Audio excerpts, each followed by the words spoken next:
ইংরেজবাজার পুরো এলাকায় পুরো কর বৃদ্ধির সম্ভাবনা, বাড়তে পারে 3 গুণ হারে পুরো কর। বিরোধী সিপিএম বিজেপির অভিযোগ, নির্বাচনে শাসক দল এই এলাকায় ধরাশায়ী হয়েছে, আর সেই কারণে প্রতিহিংসার কারণে ফল বেরোনোর পরই পুরো করের বোঝা চাপাচ্ছে তৃণমূল পরিচালিত পুরসভা। কোপ পড়তে পারে লক্ষ্মীর ভাণ্ডার থেকে অন্যান্য সরকারি প্রকল্পে, আশঙ্কা বিরোধীদের। অভিযোগ উড়িয়ে দিয়েছে তৃণমূল পরিচালিত পুর বোর্ড। দক্ষিণ মালদা লোকসভা কেন্দ্রের অন্তর্গত ইংরেজবাজার বিধানসভা কেন্দ্রের অধীন ইংরেজবাজার পুর এলাকা। নির্বাচনের ফল বেরোতেই দেখা গেছে এই কেন্দ্রটি একমাত্র দখল করেছে কংগ্রেস। জয়ী হয়েছেন কংগ্রেসের ঈশা খান চৌধুরী। দ্বিতীয় স্থানে রয়েছেন বিজেপির শ্রীরূপা মিত্র চৌধুরী। তৃণমূল প্রার্থী শাহনায়াজ আলী রায়হানের স্থান হয়েছে 3 নম্বরে। ইংরেজবাজার পুরো এলাকায় 29টি ওয়ার্ডের মধ্যে একমাত্র সংখ্যালঘু অধ্যুষিত 15 নম্বর ওয়ার্ড বাদ দিয়ে বাকি 28টি ওয়ার্ডেই অনেকটাই এগিয়ে বিজেপি। 15 নম্বর ওয়ার্ডে এগিয়ে রয়েছে কংগ্রেস। প্রত্যেকটি ওয়ার্ডে তৃণমূল 3 নম্বরে রয়েছে। খোদ চেয়ারম্যান ও ভাইস চেয়ারম্যানের ওয়ার্ডে এগিয়ে বিজেপি। তারপরই পুরো বোর্ডের এই সিদ্ধান্তে রাজনৈতিক মহলে গুঞ্জন শুরু হয়েছে। বিজেপির অভিযোগ, নির্বাচনে পরাজিত হয়ে প্রতিহিংসার কারণেই এই সিদ্ধান্ত নিয়েছে তৃণমূল পরিচালিত পুর বোর্ড। কংগ্রেসের অভিযোগ, কেবল করের বোঝা চাপিয়ে নয়, এরপরে হয়তো লক্ষ্মীর ভাণ্ডার সহ অন্যান্য সরকারি প্রকল্পেও এই এলাকাগুলোতে কোপ পড়তে পারে। যদিও সমস্ত অভিযোগ অস্বীকার করে তৃণমূল পরিচালিত ইংরেজবাজার পুরসভার চেয়ারম্যান কৃষ্ণেন্দু নারায়ণ চৌধুরী বলেন, এই অভিযোগ সঠিক নয়। বিজেপি মিথ্যে অভিযোগ আনছে। প্রচুর পুরো কর বকেয়া রয়েছে, যেমন কমার্শিয়াল রয়েছে তেমনি ডোমেস্টিক রয়েছে। পুরো কর বাকি, সেগুলি আদায় করার সিদ্ধান্ত আগেই নেওয়া হয়েছিল।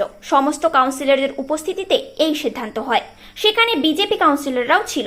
এই রাজ্যে পুরো কর অনেক কম।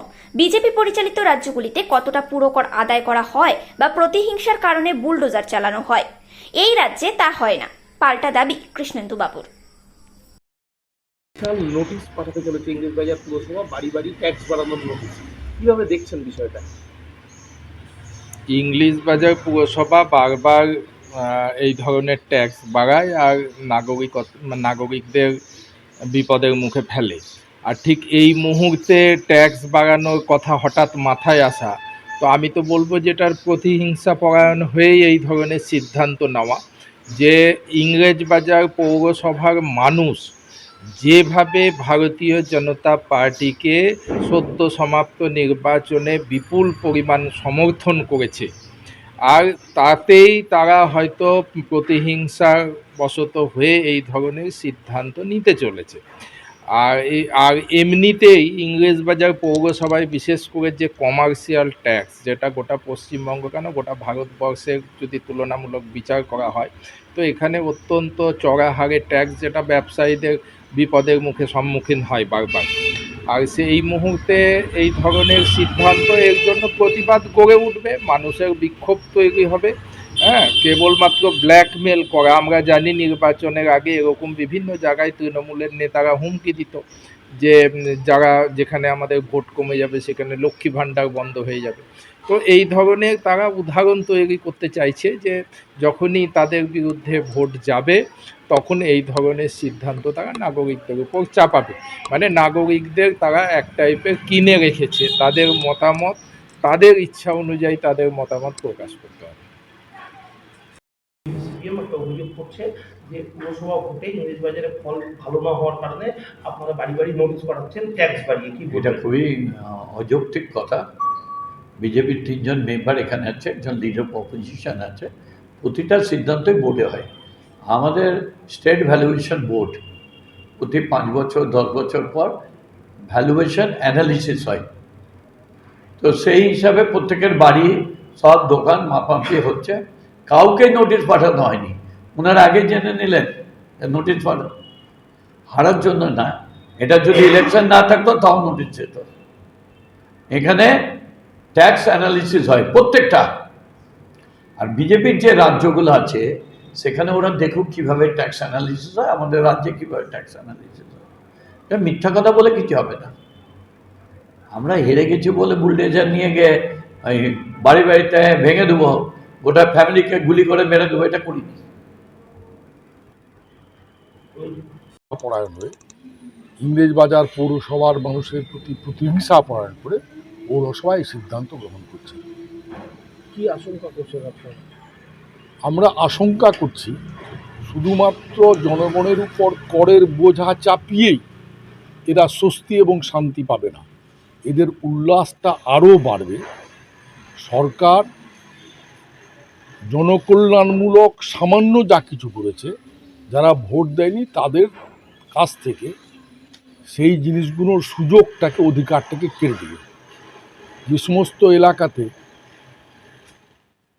জনগণ, নির্বাচক মণ্ডলী ক্ষমতাসীন দলের প্রার্থীকে ভোট দেয়নি, সেই সমস্ত এলাকাতে শাস্তি সাত কার্ড কেড়ে নেওয়া হতে পারে।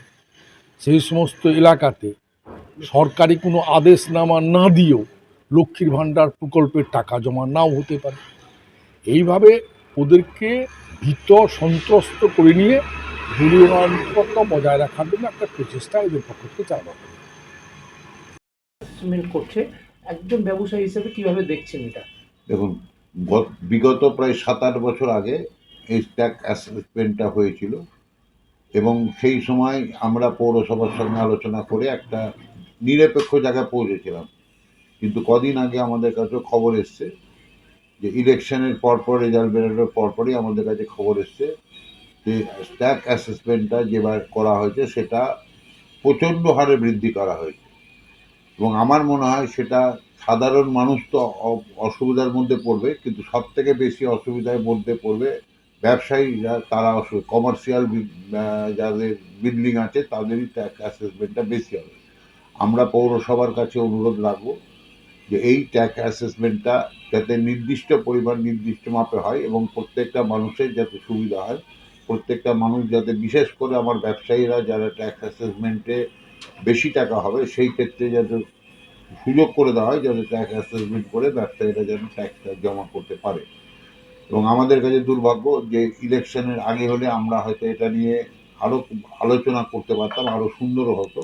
কিন্তু যেহেতু ইলেকশনের পরে হলো, মানুষের মধ্যে একটা ক্ষোভ সঞ্চার হচ্ছে যে এই অ্যাসেসমেন্টটা ইলেকশন পরে হওয়ার জন্য মানুষ পৌরসভার প্রতি একটা বিরূপ প্রতিক্রিয়া। আমাদের মাননীয় চেয়ারম্যান কৃষ্ণেন্দু নারায়ণ চৌধুরীর উপর আমাদের বিশ্বাস আছে এবং তার সঙ্গে আলোচনা করে ব্যবসায়ীদের যাতে সুবিধা হয়, সাধারণ মানুষের যাতে সুবিধা হয়, সেই ব্যবস্থা আমরা করব।